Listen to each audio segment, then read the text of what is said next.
luckily, I'll show this. This happens. The book's called Last Symphony, and this happens in chapter 1. So I'm not luckily like not spoiling everything. Not spoiling, being like, guess what? All right, bro. Check this out.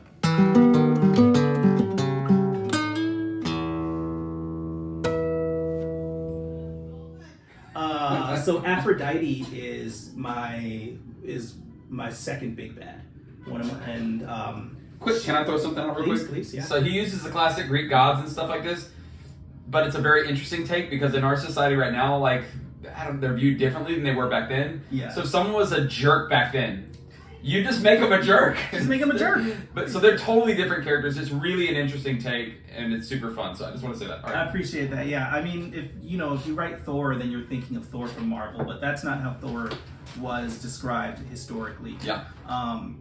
But so Aphrodite is she's a woman who is very petty, and she is very beautiful. These are things that we all just put. She's also a god, essentially. She's also a god. She's been around for millennia. Okay. Almost since almost the beginning of time, right? Okay. And so conceptually, all gods are more attractive than regular people. I'll start with the attraction thing, though that's not where I built her from either. I start with the she's Aphrodite, so like this is a very interesting, nuanced thing. Yes. She's a god, she doesn't age. Yeah. Like, so are you gonna, it doesn't make sense for your narrative to make her the detective who smokes too much. Exactly. Right? So she has to be an insanely stunning, beautiful woman. And she's not particularly modest, although she's not revealing either. Okay. She's more... Does what she wants to do. She does what she wants to do. I kind of think of her like I think of her as in a small town with 2,000 people. She is the high school head cheerleader. Okay. Like, all the money in the world, all the power in the world she's got, and her parents don't even look at her, they don't care, they think she's the best, and they're not going to stop her. Mm-hmm. And this is where I started with it, and she can do anything she wants, and nobody can or won't. Most beautiful, most talented. Yeah, most money, most everything. Everyone wants to be her friend, everyone thinks they're cool, and in this world, the way gods get even more powerful is, these are lowercase gods, there's levels, but anyway, people like basically not honoring them directly, but reflecting their values. Ooh. So Aphrodite is insanely strong because we're, you can like it, hate it, or love it, but we're a very vain culture. We look at ourselves in the mirror. People look at themselves in their phone in the middle of a day just to make sure they look good, which is no shot. I've done it before too. Yeah. But we're in like a hypersexualized culture. Hypersexualized. We just care about how good we look. And come on, let's be real. Let's be real. Let's be 100. So she would be incredibly powerful. She's incredibly powerful, and she's incredibly vain, and she and I like that you play that out as pettiness. It's petty. Because she'll kill you. She will. Because she's petty. But I love that. That's so that's an interesting wrinkle. Yeah. Which makes her terrifying. She's absolutely terrifying. She's so beautiful that it's monstrous. Okay. In how it's described. Not because she looks like a monster, but she's so beautiful. It's so far off their scale of understanding that it hurts. Yeah. To look at her, and it's hypnotizing. And not because ooh la la, it's hypnotizing because the character of her, not her body or being. Aura. It's an aura thing. Yeah. She's aura farming all the time. Yeah. Yeah. So that's kind of a base of her. I think her pettiness is my favorite description of it because I think no one's ever said no. I think like entitlement. She's hyper entitled, and she doesn't care because she doesn't have to. She's the ruling class. She's the top. Why don't they just eat cake? Kind of vibe. Yeah, and she's a killer. She's a killer. She's a freaking killer. No remorse. It doesn't matter because we're not worth her consideration. So how did you not, with a character like that, how were you not gratuitous? How did you build her in such a way that it all feeds the character? And again, if you build the character right, then the scenes are going to flow. Yes, yeah. Right? And if you're just being gratuitous, then that's your one shot, great job. And some people are going to love that, and then a lot of people are really just going to put your book down. Yeah, and because it's not skillful. They see the hand of the writer. Yeah. So how did you, she'd be a scary character to write because you have to get across what she is. Yeah. So how do you do that? I think that I don't apologize for her because she doesn't apologize for herself. Mm. So when writing, I'm not giving disclaimers, or in a sense, I'm not being like, you would never write this, but you'd never write, well, everybody doesn't do this, but she does it. No, you write, she does this, she doesn't care. Yeah. And you keep the cadence of herself, and her growth, because she's an antagonist, is her fault, right? So it's still taking her, who she is and the negative parts of who she is, and her not willing to change, that becomes her downfall. Mm-hmm. As opposed to heroes, where it's like their willingness to change and grow becomes why they overcome. Yeah. And so it's not bad, and this is why I want to bring her up. It's not bad to write negative things about men or women, and even do things that people would say are like why are you focusing on that if it's part of the character? She focuses on her looks. She always does. You know? She's freaking Aphrodite. She's Aphrodite. Yeah. I think you guys would expect her to too. If you were writing any Aphrodite, even the nicest version, she would go, oh yes, of course, I'm happy to talk to you, Sam. She'd catch her looks in the mirror. She'd say, it's much better to look at myself than to you, but I'm a nice Aphrodite and I'm happy to be here with you. Yeah. Like, you know what I mean? Like, yeah. And so she'd then readjust her attention to you, but a bad one would never look at you. They always look at the reflection of themselves. There's no need to look at you. And if she does look at you, it's a glance that could kill, because why have you That's taken terrifying, dude. Yeah. Yeah, but that builds the character up. It builds her up. Yeah. So she can be torn down. But yeah, so it starts with the character dossier for me. A little bit of research to understand Aphrodite historically, and then to understand how we pictured her through media, the positive versions, because any media that she does like about herself, she consumes the stuff that praises her. Ooh. So it dives into, and this is backstory stuff that there's no need for me to get into, because I don't have to go like, sometimes she liked to watch this one show one time, only this scene because she's in it and they say she's great. You know, like, yeah, that's unnecessary, but in my backstory, what I write is that stuff that she's interested in. And but you're feeding in all the things that are going to build scenes. Right. Like, just that conversation where she's just, I don't know, it's almost like spite that she won't even look at you because you're not even really worth it. Yeah. You know what I mean? And then maybe cut her eyes at you every now and then. That's chilling and interesting and unique, so.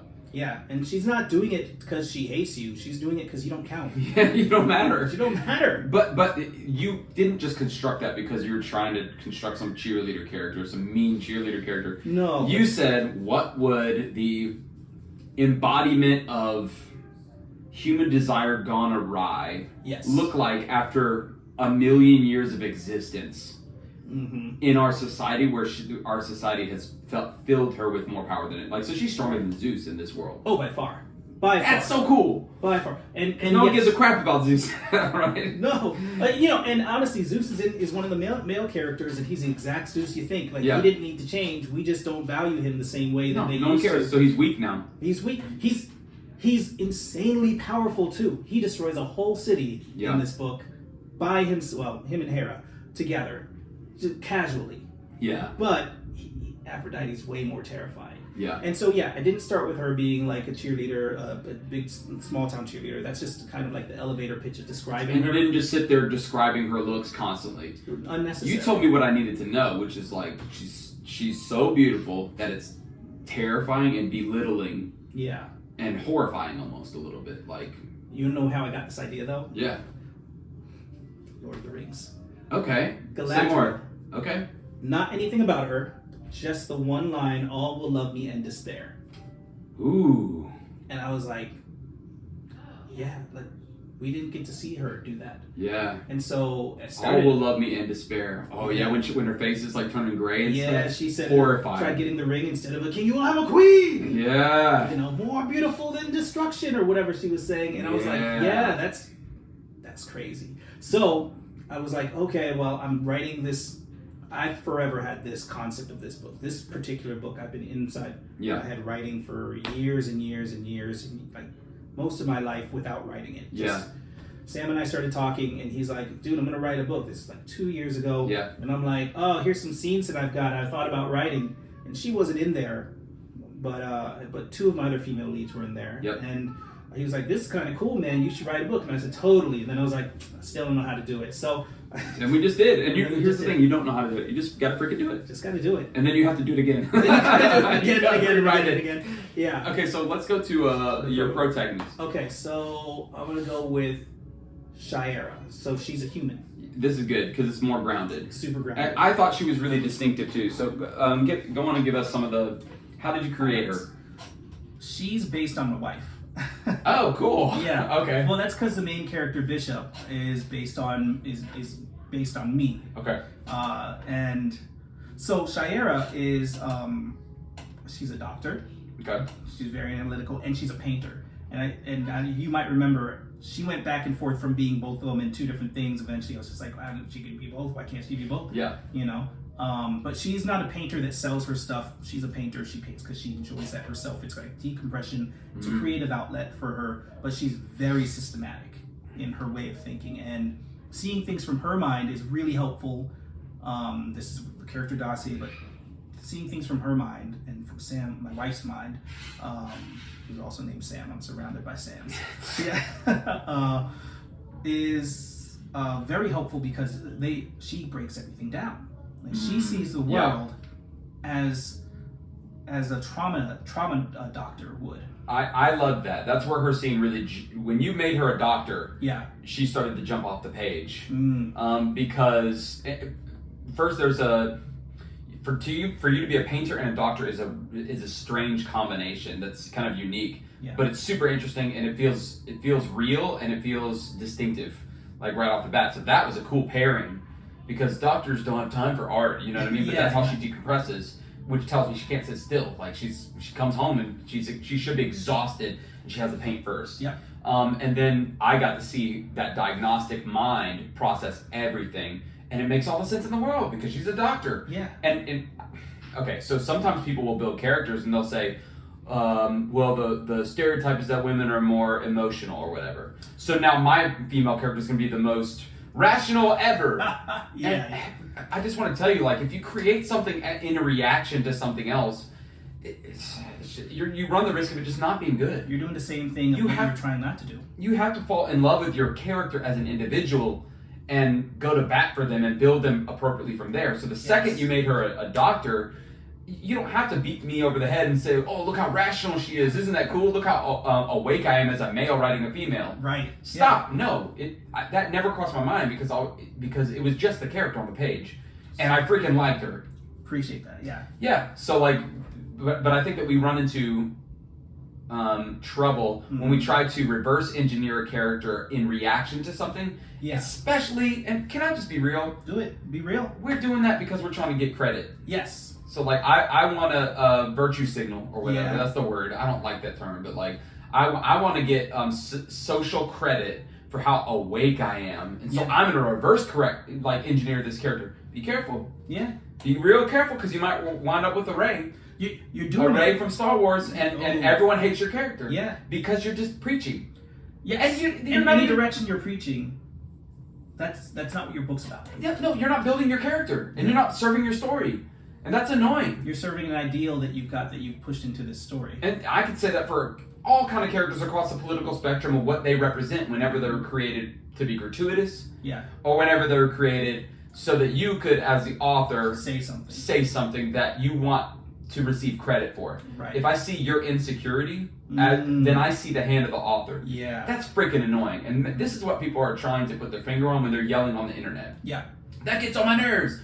And then everyone starts fighting. Yeah. Stop. No need to fight. Create your character and do it the right way and create what you believe in and fall in love with your character. Yeah. Your story know what I mean? Needs to serve your characters. Your characters need to serve your story, and none of them need to serve you. Because Sam is analytical. She's analytical. And she's Sam, and you freaking love Sam. And Sam's the best. Right? So she is the best. She is the best. So again, you gave her an attribute, but then you backed it up and it jumps off the page. It fills her out. And you know, sometimes you make a character, and let me just go and touch on this. When she was an artist, the point was I wanted to explore her seeing the world, because she's the vision.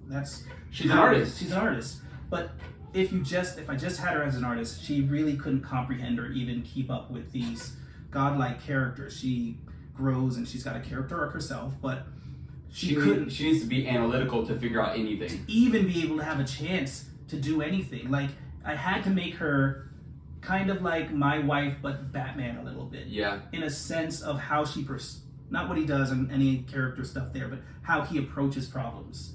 And a trauma surgeon would be able to do that. And a trauma surgeon would do that. And so, and then her physicality comes from, well, it kind of comes from my wife, but her physicality comes from that too in the story. The base is, sure, a person like your kickboxer friend, but after that, it shifts from what you have here to what the character is. Yeah. You know, so it starts here and the idea starts somewhere, and then it shifts to, as you describe this character, as I finish the dossier myself, and you do the Enneagram, to where they are now. So, you know, her physicality, sure, I never describe